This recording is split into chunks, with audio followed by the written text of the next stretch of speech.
Super hits 93.5 red FM से मैं हूं देहरादून का सबसे बड़ा वेला आरजे अखिल और इस वक्त मैं हूं क्लेमेंट टाउन के नजदीक रंजीत सिंह ऑडिटोरियम पे। यहाँ पर मशाल पहुंची है, स्वर्णिम विजय मशाल। जी हां, जिसका भी हाल ही में 16 दिसंबर को विजय दिवस के दिन दिल्ली में वॉर मेमोरियल में देश के प्रधानमंत्री ने इनॉग्रेशन किया था।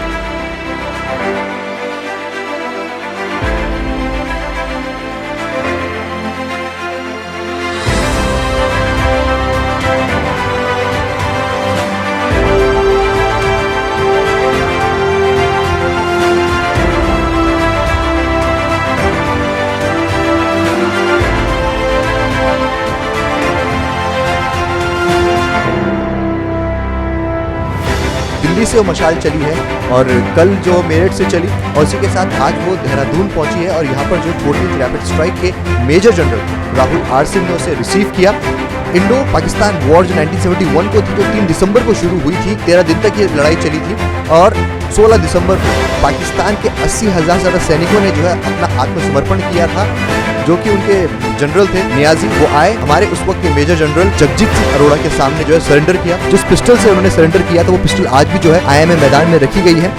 49 ईयर्स तो कंप्लीट हुए ही हैं, लेकिन आज यहाँ पर रंजीत सिंह ऑडिटोरियम पे उन वेटरन्स को, वीर सेनानियों को और उनकी अर्धांगिनियां हैं, उनको सम्मानित किया जा रहा है और ये बताया जा रहा है कि अभी भी देश जो है आप लोगों की शहादत को भूला नहीं।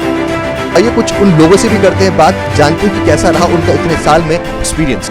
इस वक्त मैं हूँ चित्रा देवी जी के साथ, जो कि एक वीर नारी है। उनके पति ने 1971 की वॉर में शहादत प्राप्त करी थी। नाम था अनसुया प्रसाद गौर जी। तो आइए उनके जीवन के बारे में कुछ बात करते हैं। सबसे पहले आप ये बताइए मुझे कि जिस दिन ये खबर आपके पास आई कि ऐसा ऐसा हो गया है वहाँ पर, तो क्या बीती उस दिन आप? जी, पहले तो 19 मई और 19 मई को वो भर्ती हुए थे। 19 मई को ये कतर में भर्ती हुए थे। तो उस टाइम तो खुशी थे सब लोग कि भर्ती हो गए। और 30 नवंबर को जैसे ही ये उनकी शहादत की खबर आई तो हम कहीं घास काटने जा रखे थे। तो जैसे ही पता चला हमारे लिए कि ऐसा हो गया तो हम छोटे उतने पर अकल भी नहीं थी। उनकी भी महज उम्र 17 साल कुछ में नहीं थी। 11 दिन की सर्विस थी रंग रूट के बाद। विश्व में सबसे कम उम्र के वही थे उस टाइम, विश्व के सबसे कम उम्र के जिन्होंने शहादत प्राप्त करी। 1971 की वॉर के हीरो ब्रिगेडियर आनंद स्वरूप, उस वक्त वो ब्रिगेडियर थे और इस वक्त की अगर हम बात करें तो रिटायर्ड हो चुके हैं। Now he is retired lieutenant general Anand Swaroop, who has been awarded with Mahavir Chakra also. तो आइए सर से बात करते हो, जानते कैसा था उस दिन का एक्सपीरियंस सर? कुछ बातें तो जो मुझे स्ट्राइक करती हैं, जो कहने के लायक हैं।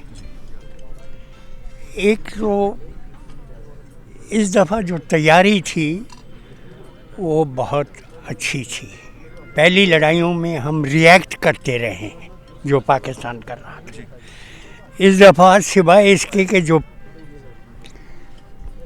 पहले दिन उन्होंने एयर स्ट्राइक करी, उसके बाद इनिशिएटिव हमारे पास आ गई और उस तैयारी की वजह से हमारी प्लानिंग जो थी और सुपीरियॉरिटी थी वो ऐसी थी कि पाकिस्तान को कोई चॉइस नहीं थी कि वो सरेंडर करे। तो एक बात जो मुझे कि किसी भी लड़ाई के लिए जब तक तैयारी पूरी ना हो, और तैयारी का मतलब लोगों को ओरिएंट करना उस तरफ जिस किस्म की लड़ाई करने वाले हैं, लॉजिस्टिक्स ठीक होने चाहिए, अपनी प्लान्स ठीक होनी चाहिए और फिर उनकी एग्जीक्यूशन ठीक हो।